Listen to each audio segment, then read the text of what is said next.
we're going to look at the different past tenses that we have in English. Basically, the past simple, the past continuous, and also the past perfect. We should start with the formation of the simple past that you know from previous years.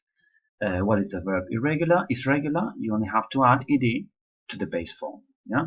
Remember that here is very important to pronounce it correctly. So if the verb ends in T or D, you have to pronounce E. Otherwise, you just have to pronounce it with a T or D at the end. Yeah? So we say here, we invited. If we say decide, we should say we decided. Yeah? But this has to be pronounced. Another possibility is that the verb ends in Y. In that case, we have to replace the Y with I and then just add it, studied.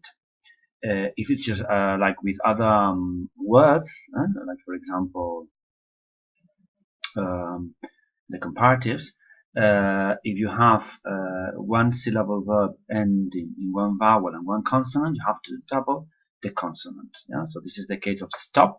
So you say he stopped, okay, with a double P here. Then of course we have a lot of irregular verbs that you should know, and otherwise you have to review them. You have a list at the end of the textbook, or otherwise you can find it in a lot of places, in a lot of textbooks and online on the internet. And then remember that for questions and negatives, we always have to use auxiliaries did or didn't for the negative. Okay, you know this. Okay. Then the formation of the past continuous is also very simple. We just have to use the verb to be in the past, was aware, followed by the verb with ing. Yeah? He was, or they were reading his book. The negative is always with not, yeah? Wasn't or weren't. And in the questions, we just have to invert subject and verb. Were you reading an English book? Then it's very important to know when we have to use these tenses. Yeah. So the simple past, as we have seen, is used for completed actions in the past, and we understand that they don't last for a long time. Yeah? For example, yesterday we got back home and did our English homework, and that's it. The past continuous establishes something else. For example, the idea of progress. Yeah? When we want to emphasize that something lasts or is in progress for some time in the past, or for a moment in the past, we use the past continuous. For example, I was studying English at 9 in the evening. Yeah, so this was lasting for some time. Okay, this is the reason why we use this tense as well when we set the action. Yeah, when we, for example, explain the background of something. Yeah, it's very similar to our Spanish imperfecto that doesn't exist in English. For example, we use it to describe, yeah, to tell us the weather, what people were doing at a particular time. What I was wearing, etc. Yeah, it was raining, people were walking, I was wearing warm clothes. This is the description of the background of the action. And then if we compare both tenses, here we see that for the past, okay, if we have two verbs that are used in a sentence, like here, for example, both are finished actions, yeah, and one is happens after the other. For example, when he arrived, they watched the football match. We understand that first he arrived, and then they all watched the football match. Okay.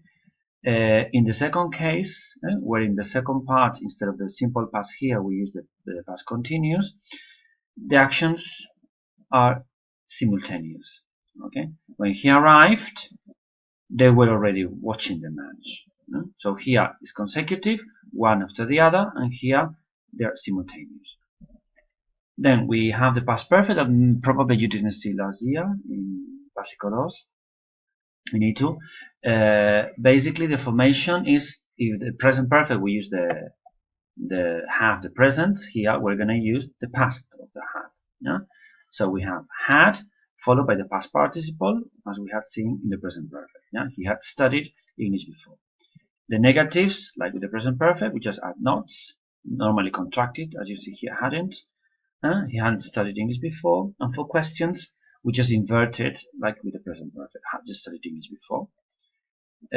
With the use of the past perfect, basically it expresses an action that happened before another one in the past. So it's the past of the past, if you want. So when he arrived, they had had dinner, or they had dinner means that they had already had dinner before he arrived. Yeah, so this would happen before this. This would be number 1, and this would be number 2. And then if we compare with the simple past, okay, when he arrived they had dinner, the meaning is completely different. So here we just have 2 consecutive actions. First, he arrived, and then they had dinner. And that's it.